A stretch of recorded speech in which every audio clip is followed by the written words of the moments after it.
और मिट्टी के नीचे जड़ें अग्रसर नीचे की ओर बढ़ती जाती हैं, तो नीचे का हिस्सा जो है वो भी शीर्षस्थि कहा जाएगा, क्योंकि वहाँ पर कोशिकाओं जो हैं वो सारे जो विभाज्योतक हैं वो उनका समूह वहाँ जाकर जमा हो जाता है और लगातार लंबाई में बढ़ता जाता है क्रम से।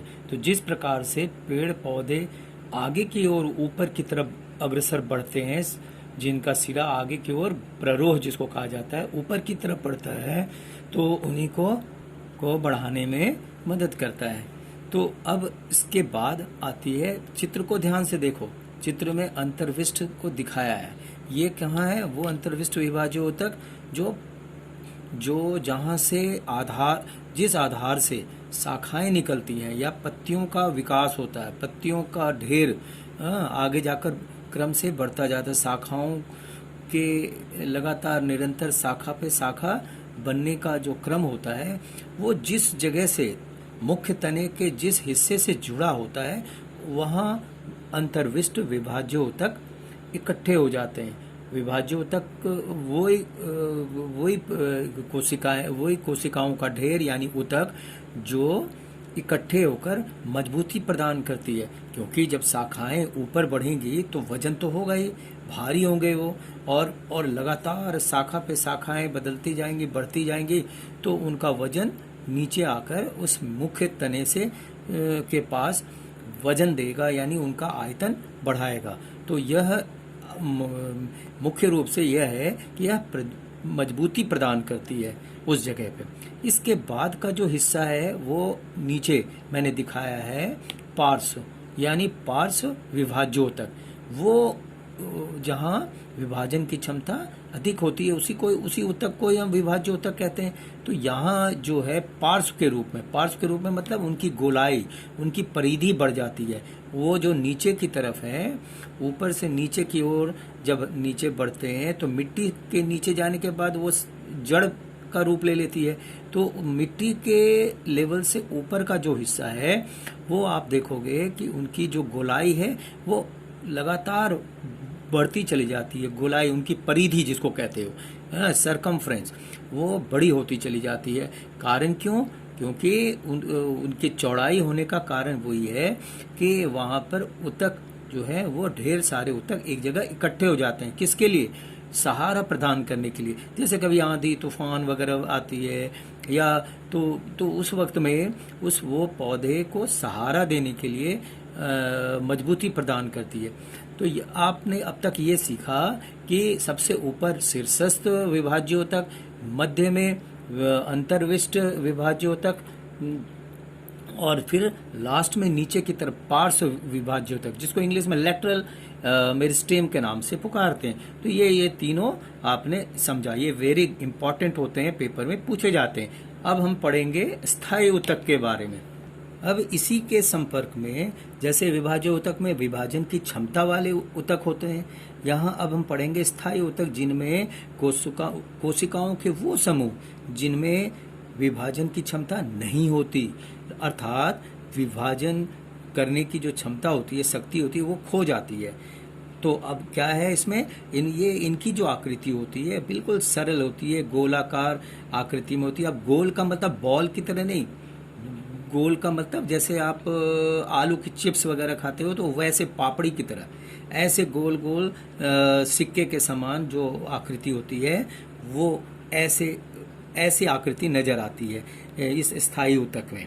और इनके कुछ विशिष्ट लक्षण होते हैं पहचानने के, तो वो आपको मैं बताऊंगा। ये 3 प्रकार के होते हैं, परेनकाइमा, कोलेनकाइमा और स्क्लेरेनकाइमा। परेनकाइमा उतक में जो कोशिकाएं होती हैं वो पतली पतली कोशिका भित्ति की होती है। इनकी कोशिकाएं बहुत ही सरल, और यह परेनकाइमा जीवित कोशिकाएं होती है, यानी जीवित उतक होती है। और यह जब सम्मिलित होती हैं, जैसे आप ये देख लो कि गोलाकार गोल बनाओगे तो गोल अगर तीन या 4 के बीच में आपके खाली स्पेस मिलेंगे, बन जाएंगे। जब भी आप कोई राउंड स्ट्रक्चर बनाओगे तो 3 गोला के बीच में थोड़ी कहीं ना कहीं पे वायु स्पेस, खाली रिक्त स्थान मिलेंगे, जो यह पहचान बनाती है कि यह परेनकाइमा कोशिका है।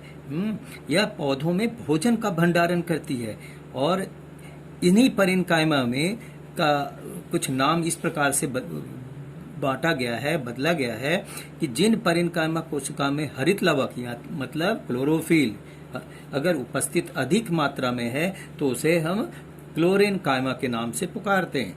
जैसे एक बच्चे का कई नाम होता है ना, तो उनके थोड़े थोड़े कैरेक्टर के कारण से उनका नाम थोड़ा बदला जाता है, बदल दिया जाता है। तो ऐसे ही ऐसी कोशिकाओं का समूह जो कि गोल गोल लच्छे देखने में मिलती है और जिसमें क्लोरोफिल की मात्रा अधिक होगी, तो उसको क्लोरेन्कायमा है, वो परेन्कायमा का ही, लेकिन परेन्कायमा में एक दूसरा नाम उसका क्लोरेन्कायमा, क्लोरोफिल इसमें उपस्थित होते हैं। हरित लवक होने के कारण से यह भोजन बनाने में सुविधाजनक होती है। आपको पता है कि पादप कोशिका में हरित लवक यानी क्लोरोफिल होते हैं, तो यह प्रकाश संश्लेषण के द्वारा भोजन बनाने में कार्यरत रहते हैं। तो इस कारण से इसका नाम क्या रखा गया था? क्लोरेन्कायमा। इनकी जो कोशिकाएं हैं, इसके साथ साथ अब आ जाओ कुछ ऐसे कोशिकाएं हैं जिनके अंदर बड़े बड़े वायु कोष्ठ होते हैं। वायु कोष्ठ का मतलब वहाँ पे जलवाष्प या वायु वहाँ मौजूद होते हैं। तो ऐसे मौजूद होने वाले परेन्कायमा कोशिका को या ऊतक को क्या कहेंगे? एरेन्कायमा, क्योंकि ये है एरेन्कायमा। देखो गोल गोल गोल गोल है, दिख रहे हैं, और ये इनके बीच में रिक्त स्थान दिखाया है। तो ये जो वायु कोष्ठ हैं, इन्हीं को वायु कोष्ठ भी कह सकते हो। इनके अंदर जल का जलवाष्प कह सकते हो या वायु कोष्ठ उसके अंदर बने होते हैं, जिसके कारण इनका नाम एरेन्कायमा। जो पानी में तैरने वाली कोशिकाएं, जैसे आप केले के पत्ते हैं वो तैरने लगते, जब उनकी जो सेक्शन कटिंग कटती है ना, तो उसमें आपको एकदम स्पष्ट नजर दिखेगा। ये इसीलिए जो केले के पत्ते हैं वो पानी में तैरते हैं। ठीक है, अब आगे आओ, सेकंड बी, कोलेन्कायमा। कोलेन्कायमा क्या है? यह भी एक सरल स्थायी ऊतक है और यह पौधों के विभिन्न भागों में जैसे पत्ती, तना में बिना लचीलापन, तना में बिना लचीलापन हुए लाता है। लचीलापन मतलब अगर जैसे तेज हवा आंधी पड़ी तो ये टूट ना जाए, तो ऐसे जगह पर इनका इस्तेमाल होता है। तना में बिना टूटे लचीलापन लाता है। यह पौधे में यांत्रिक सहायता प्रदान करता है, अर्थात यह जर्क को बर्दाश्त कर लेती है। इसकी ऊतक की कोशिकाओं में आकृति अनियमित ढंग के होते हैं और प्रत्येक कोशिका के मध्य में इनमें रिक्त स्थान नहीं होता। बहुत उनके जहाँ जॉइंट्स होते हैं, जहाँ जुड़े होते हैं, देखो यहाँ इस जगह पे प्रत्येक कोशिका के से जहाँ जुड़ रहे हैं वहाँ पे मोटी भित्ति होती है और यह स्ट्रेंथ पैदा करती है।